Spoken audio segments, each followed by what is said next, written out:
the Inspiration Reports. Grab yourself a beverage. We're going to start in just a few moments.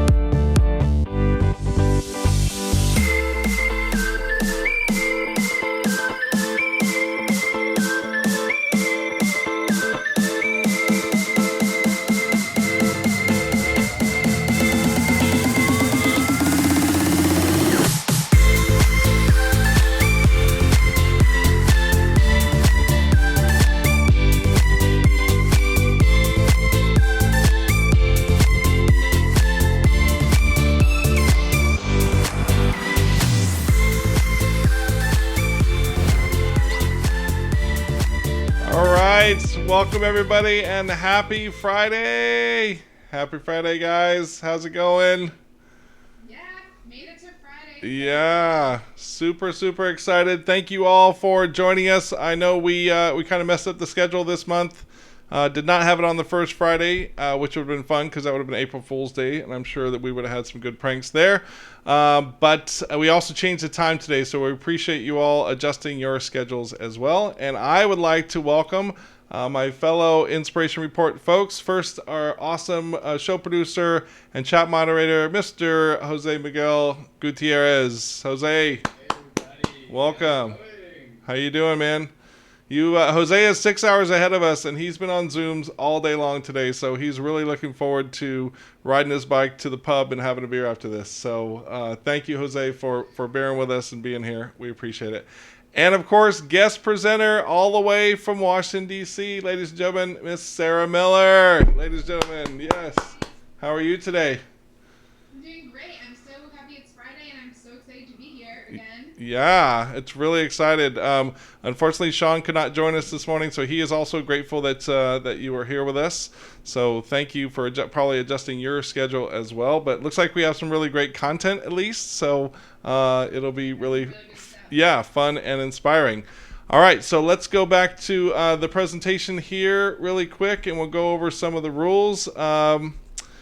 As usual, we want to welcome Lee and Sarah here. We are the modern day version of Wayne's World. We are broadcasting from our respective basements, so we have no idea what we're doing. As a matter of fact, I just heard lightning here in Florida, which means, hey, everything could crash really easily. So if the show stops, you'll know it'll come back in just a couple minutes. There is some storm activity. So we like to do just a quick set of rules here. These are our rules that we would have in a brainstorm. And Sarah, if you don't mind, we'll just go through them one at a time. I'll start with positive and open-minded, which means, there's a lot of negativity going on in the world, but we want to keep our conversation as positive as possible. The next one?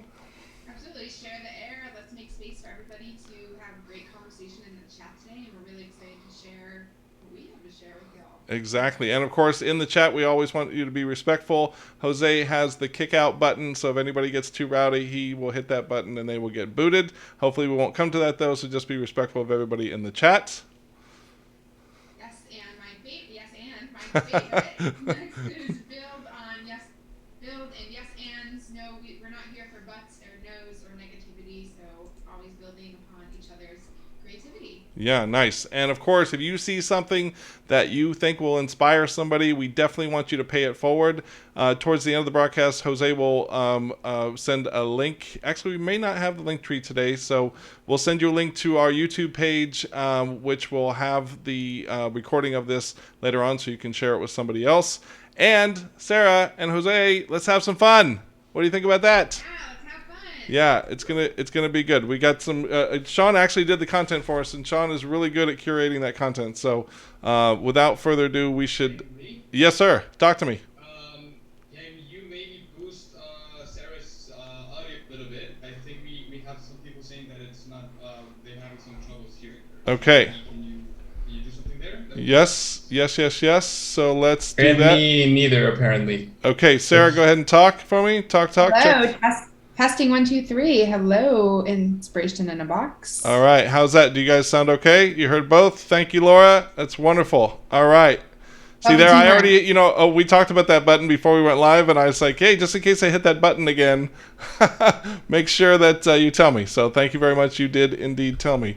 All right, let's get the show on the road. And Jose, we're going to go ahead and put you up in the cloud there, and we will see you as we need you in the chat. So make sure that you remind us, and we will go for it. Okay. Will do. Sarah, you are up first.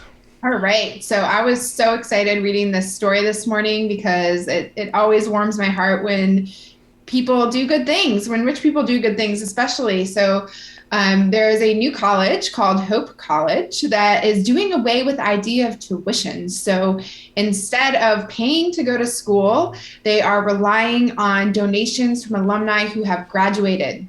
This college is in Michigan, and it is hoping to open up and make college a lot more accessible to people and rely on the power of gratitude and paying it forward to keep this going. It was the president of the school, Matthew Scoggin, I believe it's Scoggin, is a former Wall Street guy. And he ran all the numbers and really thinks that this is going to work. But in lean startup fashion, they are running this first as a pilot with 22 students this semester who are going to school for free. Wow. So jealous. Nice. And and these students are really excited about this, and they're already going to Matthew and asking him, how do I plan for a life of giving? And can I thank the donors who have given to this program? They are so grateful for the opportunity they've been given. And though we're just starting small, he hopes to grow this it'll probably take a little more than a decade to get to allowing all 3,000 students to go tuition free, but it's got to start somewhere, right? So yeah, exactly. Really cool, innovative new way of flipping the college model, which I'm here for. I'm here for it. Yeah, and I hope they start flipping the model of buying textbooks too. That is such a racket. Oh my God, that's the worst. It is. There's so many of them, and they change the editions every time. It's definitely a racket. Can we just make it's a pyramid scheme. It is. Can we just make it a PDF and be done with it? Okay, next up, our friends at Adidas, or properly pronounced Adidas, announces a new network that will allow more than 50,000 student athletes to be paid ambassadors. They have a new name, image, and likeness network that will be open to student athletes at NCAA Division I sponsored schools. The new program will allow these students across 23 sports at 109 schools the ability to become paid spokespeople for the brand. So kind of a new and innovative way to get spokespeople, but also they kind of dramatically shifted their economic model, allowing student athletes the ability to monetize the use of their name, image, and likeness for the first time in history. It also comes at the 50th anniversary of Title IX, which was passed in Congress in 1972. And then Adidas says that the program will advance its commitment to building inclusivity in any sport. So well done, Adidas. Very cool. This is exciting, though I don't have any sport sort of skills, so this probably wouldn't fit me, but I'm really excited for all the people. I love the shirts they have too, really nice. Yeah. Okay, tell us about some automated munchies. Yeah, it seems like, Lee, we're on a theme here of young people changing the world and the world changing for young people, and that's what this story is about. The singularity is coming, so everybody be prepared, because Sodexo has launched their first completely automated food service and facilities company at a college in U.S. campuses as the target. They think Sodexo knows students want three things: convenience, choice, and quality, and often in that order, which is interesting. Right. So this will be one of the first frictionless checkout-free grocery locations opening in the University of Denver. But what I found to be even more exciting, quite frankly, is they're launching a high-tech vending machine that will feature more than 80 ramen and udon noodle bowl choices, which I would That's be how on I that lived shit in college. That's all I ate. Exactly. And they already have all the flavors. User. I had to put ketchup in that stuff, but they already had the stuff. That's awesome. Ketchup, Well, garlic, whatever. You can make ramen noodles 80 different ways. So every day of the semester, you can have a different kind of ramen noodle. I'm really bummed that that wasn't in existence when I was in school, but I'm hoping that they bring that to my workplace because I would definitely be on top of that. Yeah, absolutely. Sure. Yeah. And if you combine the automated car situation, then you could have the automated food truck car things. You know, like when the junk trucks show up at the construction site kind of stuff, you know? Don't even need drivers anymore. I'm so ready. I'm here for this. I'm here for the singularity and the robots taking over so I can have my ramen whenever I want it. Exactly. Hey. Yeah. What you got? I don't know if this is the trend, but our good friend Sakagawa says, love hearing some good news for students. Apparently we have already 3. And ramen is a college staple. And Liz says, ramen college cookbook is my go-to graduation gift. Yeah. I don't know why no one got me that for my graduation gift, but that's a totally So wait, idea. Jose, let's just do a cultural check here. Is ramen a thing? You went to college in Germany. You're from Chile. Yeah. Is ramen a thing either in Chile or Germany as a college staple? Yeah, actually here is more than in Chile, I would say. And I especially love ramen, so I usually use twice a week, probably. Yeah, nice. Yeah, we definitely always have cases in our pantry as well. Would you say? It's always a go-to. Yeah. I mean, it's an easy go-to and it's inexpensive. And All right. there's so many creative ways to make ramen, let me tell you. Yeah, we should actually just start that page, you know? Like, Yes. I'm sure we could come up with more than 100, that's for sure. Or please put them on the chat. I wanna try some this weekend. So absolutely. Let's see if there's any recipes. I usually add green onions to mine, I add garlic to mine, and I'll add what do you call it, the red pepper flakes. So that's how I spice mine up. My mom would make ramen where she would boil it and then remove all of the broth and then just add in a whole load of Parmesan cheese. So it was just like easy ramen noodles. Yeah, nice. It's like ramen sketty. Yeah. Nice. Or some grated cheese. Yeah. All right, so here's a fun one. Skittles is officially sorry. This is actually hilarious.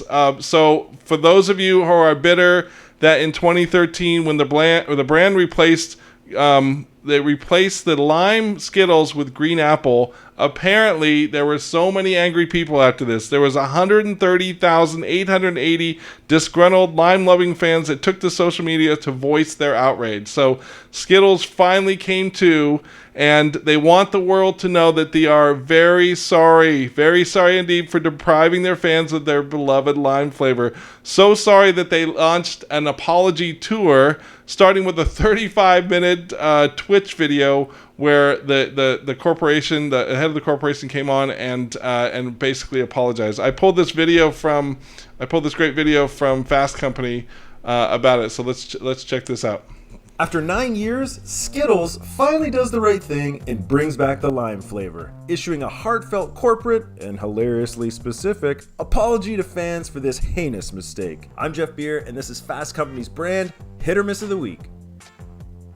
Look, I'm Canadian, and we are the undisputed global connoisseurs of saying sorry. And this apology from Skittles this week is pretty close to a masterpiece. Back in 2013, the candy brand decided to change the green flavor in its cavity-inducing rainbow from lime to green apple. Did you notice? Maybe you didn't notice because you eat your Skittles by the handful, and once all those colors are mixed together, it just tastes like nuclear fruit punch. Or maybe you didn't notice because you were so high you actually bought and ate a bag of Skittles. But a lot of people noticed. About 130,000 of them over the years not only noticed, but didn't like this change enough to decide to take that complaint directly to the brand. So to announce the return of the lime flavor, Skittles hosted a 35-minute press conference streamed live on Twitch and TikTok, in which a company spokesperson spent the whole time reading tweets from the past 9 years and apologizing to each customer one by one. The brand also has a billboard in New York's Times Square issuing a giant apology to specific tweets. Right now, we live in a world of increased corporate brand transparency, or at least the illusion of it. What I mean by that is a brand is no longer simply a construct of the advertising and marketing it puts out into the world, but everything that company does. And everything that company does is now public instead of behind the scenes. It takes the concept of an expected, generic, hollow corporate apology, they even get the sweaty, less than enthusiastic communications director to do it, and flip it into something absurdly personalized. 130,000 apologies! The brand manages to actually bring back a beloved flavor, apologize for taking it away in the first place, create a commentary on the state of corporate accountability and our increased cynicism over its sincerity, and make it all funny to watch. Apology accepted. That's it for this week. Thanks for watching. To see more, really, really great job, right? Like that is how it is done. That right is there. Really, oh my gosh, it was a problem. Obviously, 130,000 tweets, and they didn't hide from it, and they made it fun, and it made everybody happy. So I would love to see the report on Skittles being, the revenue for Skittles this year, right? Also, I was one of the people who was deeply devastated by. Did you tweet about it? I did not tweet about it, but I definitely have not ate Skittles since 2013 because it was real shit that they took the lime out. Oh, that's awesome. Oh, Mark says, I watched this till I couldn't watch it anymore. Yeah, it was 35 minutes, Mark. It was definitely a long time. So good job. All right, moving on here. Let's talk about your digital Nikes. Yeah, here we keep going with the virtual world here.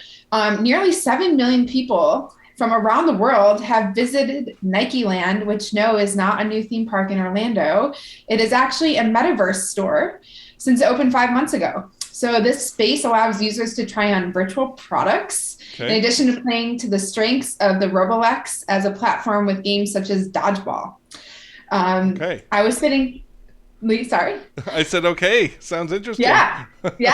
I was sitting here this morning trying to comprehend what this means, and my old millennial brain is having a hard time. But I mean, can you explain that? You actually threw me off with a metaverse store. Any chance you can explain a metaverse I wish store? I could explain a metaverse store. Are there any Gen Xers in the audience who could explain to me what a metaverse store is? I suppose that it's a combination of digital, and I apologize that we didn't do our homework. I think it's probably like a virtual reality store. I'm pretty sure that's what the metaverse is. It is, yeah. You create your own avatar, and then you kind of purchase different things so you can make it your own, and that's like customization for the metaverse. And the stores are the first thing that are going and popping up in the main central area of the metaverse. So yeah, it's very, very, very interesting what's going to happen now. So fascinating. And what was even more interesting to me was the key revenue strategy for Nike and all of this is creating branded NFTs. So the idea, I'm like, this is amazing because they're so ahead of the curve and trying to figure out how to, monetize on something so new that I think I'm still trying to learn what an NFT is.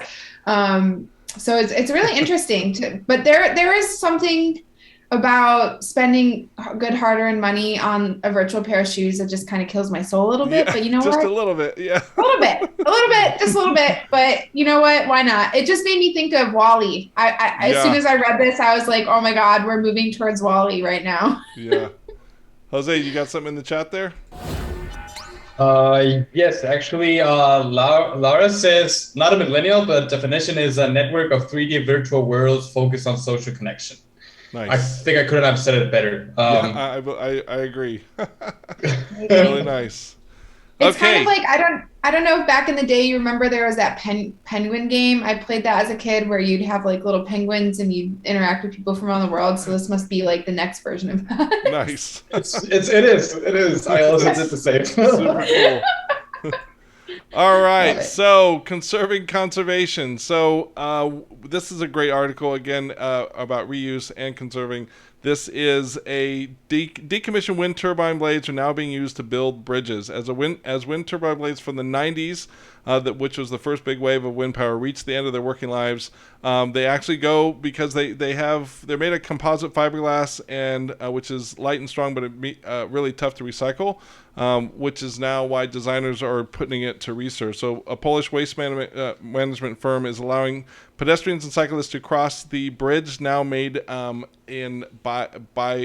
former blades, basically. And it is in partnership with the Munster Technological University and the University of College Cork. And the Rewind Network didn't just fabricate a single bridge, but has released a complete catalog of ideas for repurposing turbine blades, from bridges and bus shelters to glamping pods and cattle partitions. So really putting good use to stuff that can't really be recycled. So Good stuff. Amazing. Any It reminds comment? me of a cooler version of the underwear story from last month. Yeah, exactly. Okay, next up. All right. So, this was a really innovative. I love this story because it's empowering. It's putting the power in the people's hands, basically. So Yep. Google has created a Google for repairs. They're promoting repairability as a key feature of Chromebooks for schools by encouraging educators to set up their own programs. So basically what they're doing is empowering the students to take classes or empowering the educators to actually learn how to repair the Chromebooks or the technology resources they have in-house rather than sending them out, thus saving them lots of money, saving them lots of time. And that prevents the devices from being discarded prematurely, which will also help to not have as much waste. What I thought was really interesting about this, though, is I was reading an article yesterday about it was a Reddit feed about this guy who worked for IT. He was like one of 3 people who worked in this rural area for a factory, and everybody quit, and they were working this guy like 7 days a week, 80 hours a week, and they were only paying him like $30,000, and they refused to give him a raise. So he decided to quit. And when he gave his 2-week notice, they wrote him up and made his life miserable. And then lo and behold, homeboy quits and all the tech goes down, and it costs them something like $219,000 a minute until they can get it back up because it's this multi-billion-dollar corporation. And they're calling him in the middle of the night, and he's sitting in bed just laughing his ass off because he's like, this is not my job anymore. Right. And it cost the company $44 million over this one guy who quit. And it made me think about this in IT is, it's something that I know a lot of people make jokes about or snuff at, but it is not an easy job, and it's really important. And putting the power in kids' hands to learn about it at such a young age and how to do these repairs could really, really set up a good future for them. Yeah, so I have a lot of friends that are IT professionals, and it's totally a thankless job. And people call them with all kinds of attitude, like they made the mistake, like it's the IT person's mistake, right? And I think about my corporate life. Did I ever actually do that? And if I did, I apologize. I was probably just stressing out because I couldn't get my Excel document to work, which we have an answer for in this report. So public apologies. Yeah, I know. I do have to say though, I just wish that IT would stop asking me if I've restarted my computer because well, I mean, I've already restarted my damn computer. That's the answer to everything. I just recently watched an episode of Star Trek Next Generation, and what do? It was a problem. They restarted the Enterprise, so it works in the 24th century too. Anyway, Jose, what do we got going on in the chat? Anything good? So I substituted a school with Chromebooks, and they did a lot of in-house repairs. The kids would drop them off and get them back pretty quick. I think that's a very, very good idea. Yeah. And Liz says, I've been so scared to upgrade my RAM, still in the package for the last 2 months. Liz, that is super easy. There's several YouTube videos. You can follow them. It's super easy. If it goes, just clicks right in, and if it doesn't, might be doing it wrong. So how's that? Did I make you more nervous? Probably. Okay, so you didn't know it, but you could possibly be a digital hoarder. Now, I also didn't know that apparently your digital hoarding is causing some issues, and it's basically creating a carbon footprint by doing that. So this energy company called Dalkia adds a delete by dates to their social media posts. It may not be immediately visible, but our digital lives create that substantial carbon footprints. One way to reduce your impact, take anything that no longer serves a purpose offline. So these people are leading the way by adding expiry dates to their social media posts.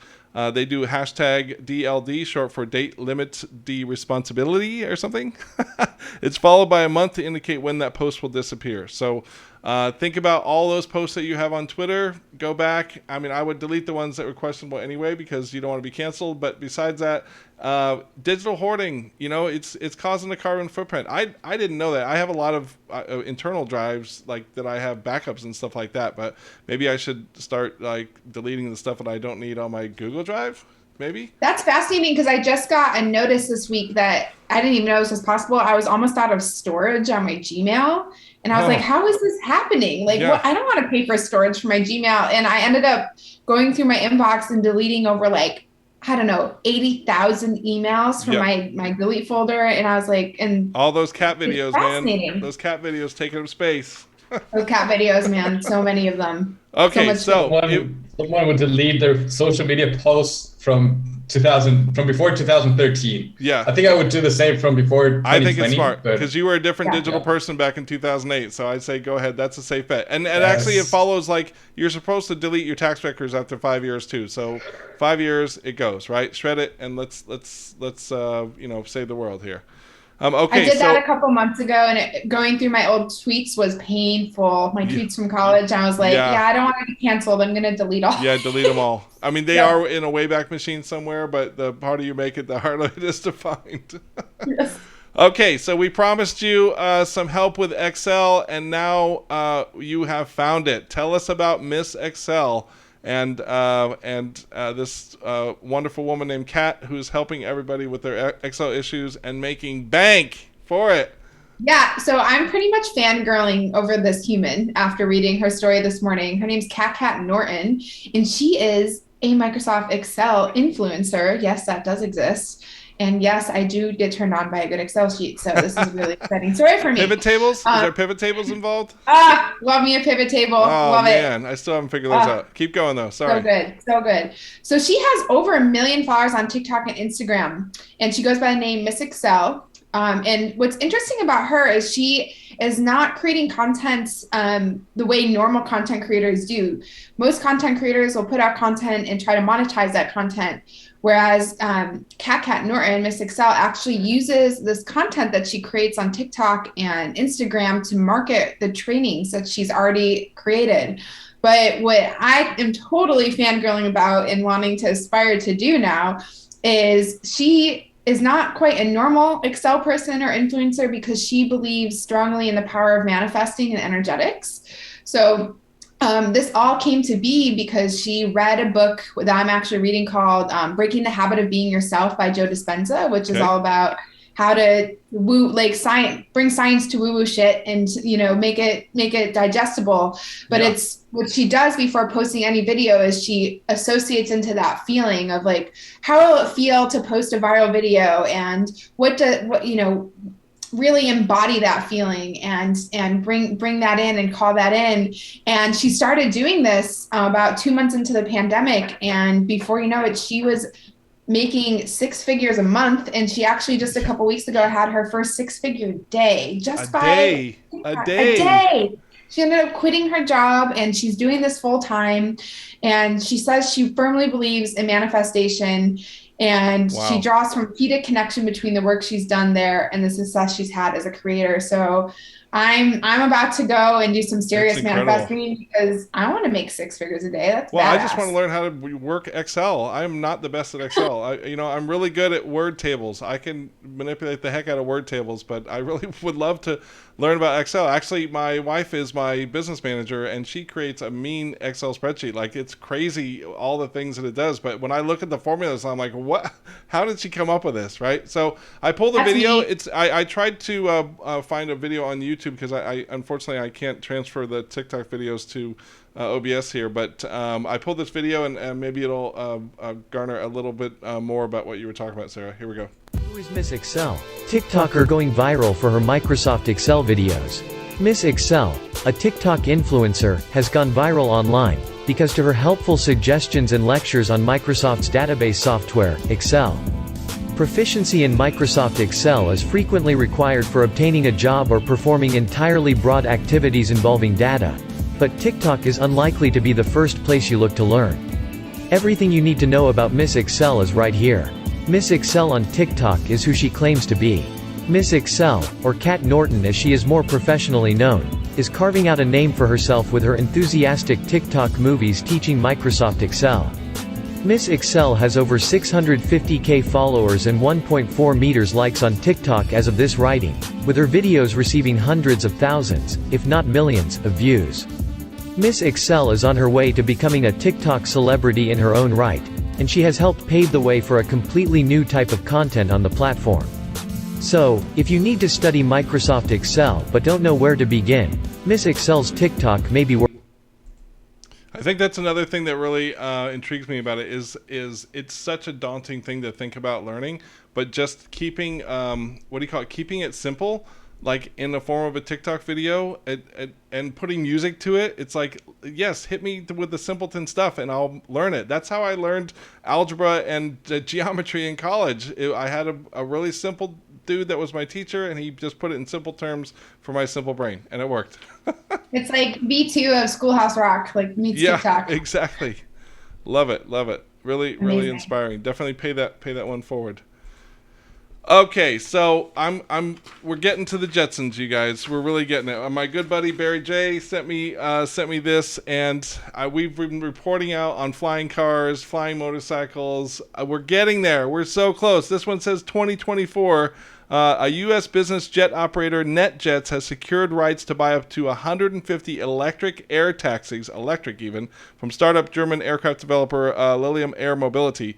The rights become as a broader arrangement between the companies that also calls for NetJets to support planned Florida-based air taxi operation that will be coming true in 2024, it says. The details remain unclear, including when NetJets might possibly take delivery.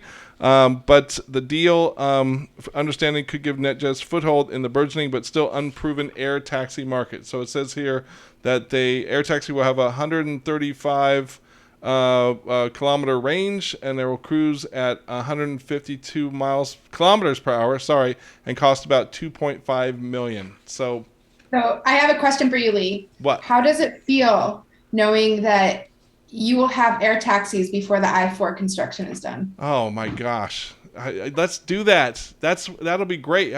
These things will sell out just because of that. Sure. Of course, you also double up by paying in that express lane, because I'm definitely paying for that express lane. They built that for me and everybody else who can't be bothered with I-4. But air taxi is going to be a thing of the distant or the soon future, you all. So just stand by. We'll keep reporting out. You think it's like an Uber app? Like you just have it? Does it just land in front I of hope you? it has a driver though. I'm not ready for driverless planes. I'm not there yet. Some yet. knowledgeable pilot to be in there piloting them. So that is Lilium, and we could see that in a couple years. Okay, Nitro Pop. Yeah. So first of all, I appreciate this slide because I'm from Buffalo and it's pop and not soda. So I'll just start there. Nice. Secondly, not soda, pop.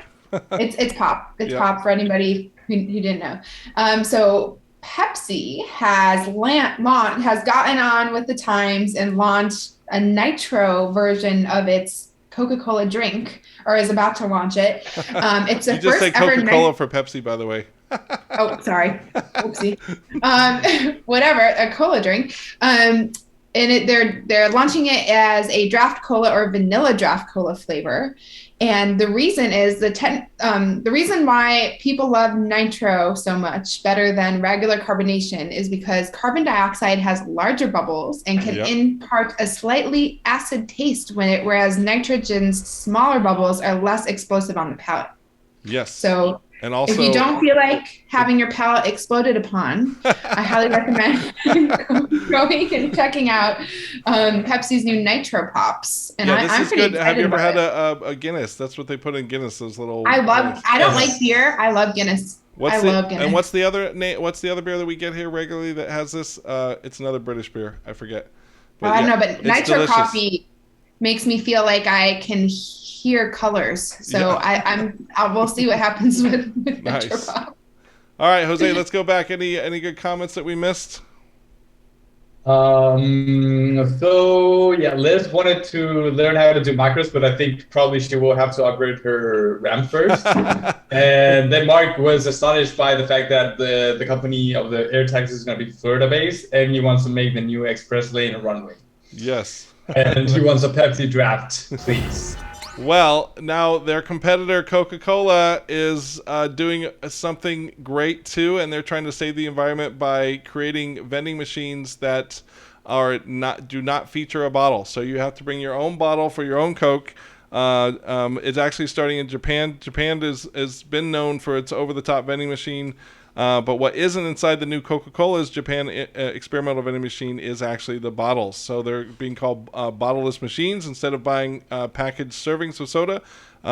It's actually located at Universal Studios in Japan. Park goers can wash and fill reusable containers with their choice of sparkling water or hot, warm and cold still water, and also all your favorite soda beverages. Now, this is like being on a cruise ship when you get the fancy cup and you just go fill them up as much as possible. But and you don't have to, go to your local Chick-fil-A to snag it with your old Chick-fil-A cup. Not that I've ever done that before.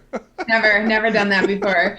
My question is, does the bottleless vending machine sit next to the ramen noodle machine? Oh, is this like a two-for deal combo, here? yeah.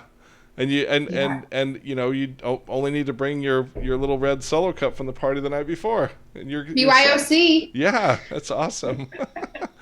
All right, let's go to our final slide here. Larger than life, Lego-like. What you got for us? This is such a heartwarming story, and it's a true testament to everybody. Everybody has a superpower that they can make a difference with, even if it seems unfathomable. Trupia, who owns a toy manufacturing company called Citizen Brick, started making miniature figurines in the likeness of Ukrainian president to raise money for the country. It was the founder of it just felt he was seeing what was going on the television and feeling really feeling for the Ukrainian citizens and what they were going through. And he said, I just felt like I had to act using what I had. So what he had was Citizen Brick specializes in printing wildly inappropriate and unique designs on Legos. For example, he has a slew of miniature bongs and even meth lab inspired Breaking Bad Legos. Wow. So even the ones pictured in the picture here are super funny. Yeah. So what they ended up doing was they created the Ukrainian president, and they sold him for $100, and for an extra $10, you could get I'm going to say this wrong, a Molotov cocktail. Yes, that's what they're depicting here. Yes. Which is actually a homemade weapon that Ukrainian officials urge citizens to use in their counterattacks against Russians, which I feel like is some sort of, I don't know. I think Molotov cocktails were invented in Russia, so that feels really interesting. Yeah. But they were actually able to raise $16,000, and they sold out in like less than an hour once they launched this program. And what was really heartwarming about it is there were a lot of kids who were writing to the founder saying, I really like Legos, and I had to leave my Lego collection at home when we left Ukraine. I know I can't have one now, but do you think you can hold one for me until after we win the war? Cool. And that, I just got chills because that is just heartwarming and amazing. Awesome. Well, that is basically a great way to close. I love closing on a heartwarming thing here. We are done. That is our report for the day, you all. I hope you guys enjoyed it.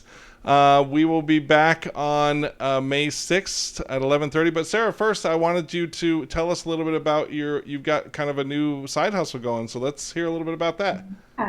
Thank you, Lee. So I just launched my coaching practice. I am a life coach and end-of-life doula who is helping people to create lives that they love. You can awesome. Find more information out on my website, coachsarahmiller.com. I have availability to take new clients. And so if you're kind of in a place where you're like, I'm not as happy as I could be, or not really feeling this job or not feeling this relationship, I'm your girl. So come to me. Love to talk with you. Love to work with you.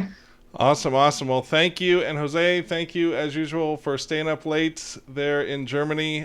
You should go now to have yourself a bottleless beer or bottomless beer. Nitro Pop. Yeah. Yes. And Sarah, thank you for stepping in for Sean today. Really appreciate it. And thank you all for joining us. We really love doing this. This is our passion, and we hope to see you back. We'll be back to our normal first Friday on May 6th at 11:30. Again, check our YouTube channel for the recording if you missed some of it, and check out our other recordings there as well. And we appreciate it. We will see you guys next time. Bye, y'all. Bye. Bye.